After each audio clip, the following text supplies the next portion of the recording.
The other day I shake this guy's hand, innocent enough. On the way home, as I'm driving home, I realize, man, there's this smell coming from my hands. This guy was wearing cheap cologne.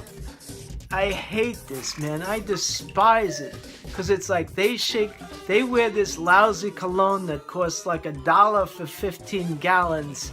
They shake your hand and unsuspectingly, now you have it, man. It's like the cooties, this nasty stuff. It's like somebody giving you a venereal disease.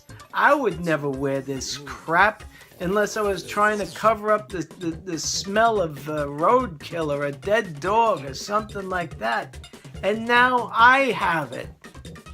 I go home, I wash my hands a couple of times, it's still on my hands. A couple of days later, I notice it on the sleeve of my jacket. 2 days after that, it's on the underside of my pillow. How does this nasty stuff get on the underside of my pillow? And you realize that this guy wasn't doing it as a gag. It wasn't like, he gave me a hand buzzer and zapped. I would have preferred that. This guy actually thinks this nasty stuff is good. And it's like, ugh. This reminded me of when I was a kid. And my mother had this friend. She had this big fat head. She would wear this nasty pancake makeup and lipstick. And to top it off, she had this nasty perfume. And the thing she loved doing the most was kissing and hugging me. So I would have this nasty stuff all over me and smell it and have it turn my stomach for the next 6 to 8 hours, man. It's like, as a kid, you have no defense. You can't say, I feel a flu coming on. Or what is that lousy perfume you're wearing? WMDs by Saddam Hussein? What is that, vampire repellent? That stuff is absolutely nasty. And she had this little skinny husband, and he would smoke these cheap cigars, and the house would smell like a zoo after this guy was done with these cigars, man. It was only later in life I figured out that he must have did this as a defense to defend himself from the smell of that cheap perfume. Ugh!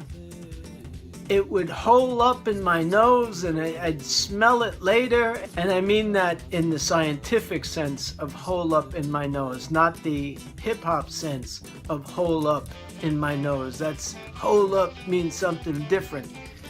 What I'm saying is I don't like smells and I don't like smelling. And I thank God, I praise God for the strength He gave me to stop smoking, man, because I used to smell like an ashtray. People would say that to me. You smell like a brewery. Ooh, you smell like a brewery. Or, ooh, you smell like an ashtray. But I did have a friend, Eddie, man, and he was a dedicated smoker. In the 90s, when all these places were going smoke-free, Eddie was a die-hard, man. He wanted to smoke. He stopped going to places that didn't allow smoking, man. He'd smoke 4 packs a day. His attitude was emphysema, here I come. He didn't care. So one day I give Eddie this mint. It's a little red and white thing, nothing.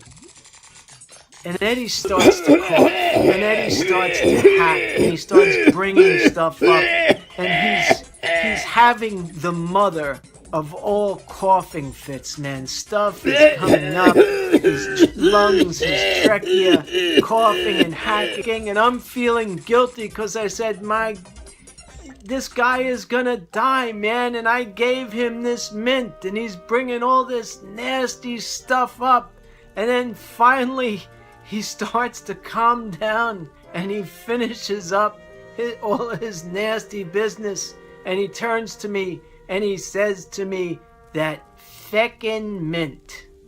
And I think to myself, that mint? No, how about it was the 4,000 cigarettes that you had in the last 2 days? Ladies and gentlemen, that is called denial right there. That's what it's all about, denial.